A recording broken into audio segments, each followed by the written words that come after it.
Vamos a hablar ahora de una de las ondas más bonitas que hay, las ondas sonoras, una onda mecánica, ya lo conversamos, es decir, que necesita un material para viajar. Nuevamente, este material tiene ciertas características. Como idea a fuerza, al sonido le gusta viajar en materiales elásticos, pero no le gusta viajar en materiales densos. Mientras más espeso es el material, más triste está el sonido, menos rápido viaja, y mientras más elástico es el material, más rápido viaja.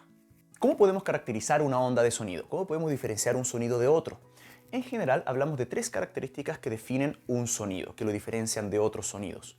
Uno es el tono o altura, que básicamente dice si el sonido es grave o si el sonido es agudo. Esto de grave-agudo tiene mucho que ver con la frecuencia de la onda, es decir, cuántas vibraciones tengo por cada segundo. Recordemos que la frecuencia de una onda se mide en hertz, que representa oscilaciones por segundo, y si yo hago que mis cuerdas vocales vibren pocas veces por segundo, voy a estar escuchando un sonido grave. Se le llama un sonido bajo, de altura baja, entendiendo la altura como el nivel de agudez o gravidez, gravidez, no sé cómo se dice, de un sonido. Otra característica muy importante del sonido es su timbre, es decir, ejemplo, ya aprendimos lo que es la altura, lo que es el tono. Básicamente el tono o altura te da la nota musical que tú estás reproduciendo, que tú estás escuchando, si hablamos de un instrumento musical. Pero ¿qué pasa si yo tengo una flauta y tengo una guitarra y hago la misma nota musical en la flauta y en la guitarra? Es decir, tienen el mismo tono, la misma altura, pero no suenan igual. ¿Por qué no suenan igual? No suenan igual porque el timbre es distinto. En la vida real, día a día, es muy difícil tener ondas puras. Es decir, yo les voy a contar que una nota musical La, el La central del teclado, tiene una frecuencia de 440 Hz. Es decir, si yo hago que mis cuerdas vocales vibren 440 veces cada segundo, voy a estar haciendo la nota La central del teclado, del piano, como quieras verlo. Pero eso nunca ocurre a secas en la vida real. Siempre voy a tener una gran onda, en el caso de un teclado, y hago en La central, una gran onda que vibra a esta frecuencia, 440 Hz, pero sobre ella muchas onditas chiquititas que se superponen. ¿Recuerdan que hablamos de la superposición de las ondas? Perfecto, se superponen y generan una onda que no es tan pura, sino que tiene una gran onda y sobre ella muchas chiquititas. Esas ondas chiquititas que se suman a la gran onda dependen del material del instrumento musical, dependen del tipo de onda que estoy generando, etcétera, etcétera, y eso es lo que diferencia la misma nota musical entre dos instrumentos distintos. O una persona cantando una canción, escuchándose muy distinta a otra persona cantando exactamente la misma canción. El timbre es distinto. Otra característica muy importante del sonido es cuán intenso es, cuán fuerte suena, entre comillas. Esto tiene que ver con la energía que transmite la onda, lo vamos a ver en un momento. Y está muy directamente relacionado con la amplitud de la onda. ¿Recuerdan la amplitud? Que es la distancia entre el eje de equilibrio y el punto de máxima elongación, si estamos hablando de una cuerda, o el punto que representa el máximo campo eléctrico, si estamos hablando, o magnético, si estamos hablando de una onda electromagnética. Y, como comentamos un segundo, tiene que ver con cuánta energía transmite cuánta energía transmite la onda en su desplazamiento.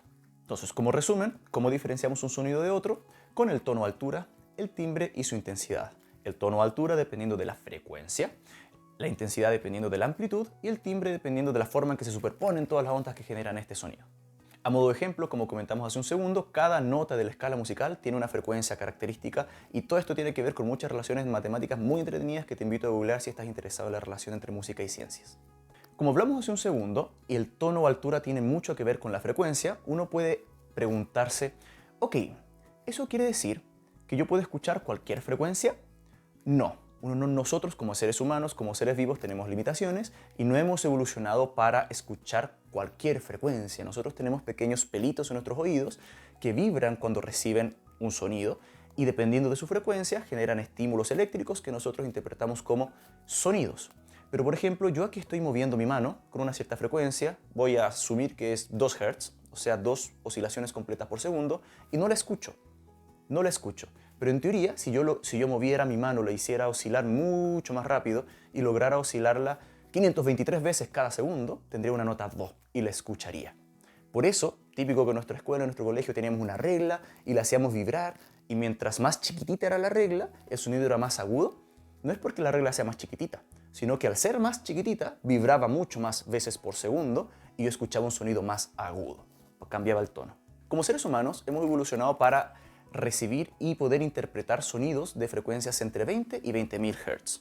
Cualquier onda sonora que vibra, que oscila con una frecuencia menor a 20 Hz, por ejemplo mi mano vibrando 2 veces por segundo, nosotros no lo reconocemos como un sonido. Es una vibración que se está transmitiendo, quizás yo la sienta en mi cuerpo, como cuando voy a un concierto y escucho y siento vibraciones que no necesariamente escucho. Existen, pero no las escuchamos y las vamos a denominar infrasonido, como ya hemos mencionado. Y ondas sonoras con frecuencia, oscilaciones mayores a 20.000 Hz, algo que suena 30.000 veces por segundo, por ejemplo, tampoco lo podemos percibir con nuestros sentidos y lo vamos a denominar ultrasonido. Claramente, este rango auditivo que tenemos los humanos es distinto para el caso de los perros, es distinto para el caso de las ballenas, es distinto para muchos casos, e incluso nosotros, como seres humanos, hemos desarrollado tecnología que utiliza el infrasonido y que utiliza el ultrasonido para distintos fines. En esta imagen podemos ver un claro ejemplo de lo que denominamos timbre, en donde arriba estamos viendo la onda pura, completamente pura, y luego abajo cómo se va modificando esta onda dependiendo de las pequeñas onditas que vamos sumando. Ahondando un poco más en la intensidad, que como mencionamos hace un ratito, tiene que ver con la energía que propaga una onda, que transmite una onda, comentar que su unidad de medida es el decibel o decibelio y se mide en una escala que no es lineal. Como estamos viendo en este momento, nosotros podemos caracterizar un sonido en función de cuán intenso es e incluso si el sonido es demasiado intenso puede llegar a dañar nuestros tímpanos, llegando a algo que se conoce como el umbral del dolor, que está en torno a los 140 decibelios. Importantísimo, la escala de los decibelios no es una escala lineal, es decir, un sonido de intensidad 20 decibelios no es el doble energético, que un sonido de intensidad 10. De hecho, cada salto en esta escala es una amplificación de 10 veces la energía. Es importante entender también que la intensidad no es solamente una medida de la energía a secas, sino que es una medida de la energía y cómo se distribuye esta energía en el tiempo y el espacio. Es decir, la intensidad es una medida de cuánta energía se está propagando por cada segundo y por cada unidad de área. ¿A qué nos referimos con unidad de área? Tú me estás escuchando porque el sonido está viajando hacia ti. Si yo imagino, imaginariamente hablando, valga la redundancia, un cuadradito de área de 1 por 1, un metro por un metro, y me pregunto cuánta energía está atravesando esa ventana imaginaria cada segundo, esa es la intensidad. La energía por unidad de segundo y por unidad de área, por unidad de tiempo, unidad de área, que propaga, mejor dicho, esta onda sonora. Un dato curioso, cuando tú compras un equipo de música o un parlante o algo así, siempre se habla de la potencia. La potencia es la energía que propaga, la energía que usa esta máquina, este elemento por unidad de tiempo. Y se mide en watts. Es decir, tiene mucho que ver con la intensidad, pero no son lo mismo. Si yo conozco la potencia y conozco el área o cositas así, puedo calcular la intensidad. Ahora, si es que voy al supermercado y veo las especificaciones de un parlante, en general voy a ver dos potencias. Una que le llaman potencia RMS y otra que le llaman potencia PMPO. Si lo que yo quiero es que los sonidos fuertes suenen muy fuerte, me tengo que fijar en la PMPO, que básicamente te dice cuán potente es el sonido más potente que puede emitir ese parlante. No el promedio, sino el peak. Si yo quiero un parlante que no necesariamente suene demasiado fuerte cuando le pego a la caja de la batería, sino que en promedio suene bastante fuerte, ahí me tengo que fijar en una potencia promedio y es la potencia RMS. También un dato muy importante de la intensidad, claramente mientras más lejos me encuentro de la fuente sonora, menos intensidad percibo, menos intensidad, menos energía atraviesa cada área imaginaria de un metro cada segundo. Porque claramente mientras me estoy alejando de la fuente, la misma energía, el mismo sonido, entre comillas, se va propagando en un mayor volumen o en una mayor superficie si lo queremos ver como un frente onda esférico.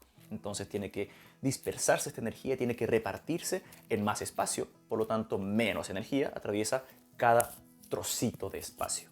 Eso, mientras más lejos estoy de la fuente, menos intenso escucho el sonido. Ahora hablemos un poquito sobre la rapidez de propagación de una onda, en particular, como estamos hablando de sonido, una onda sonora. Un dato curioso, muchas veces nosotros vemos películas de aviones y decimos, ese avión está viajando a Mach 3, a Mach 2. ¿Qué significa esto? Simplemente hablar de Mach 2 es una forma elegante de decir estás viajando al doble de la rapidez del sonido. Si llegas a Mach 3, estás viajando al triple de la velocidad del sonido.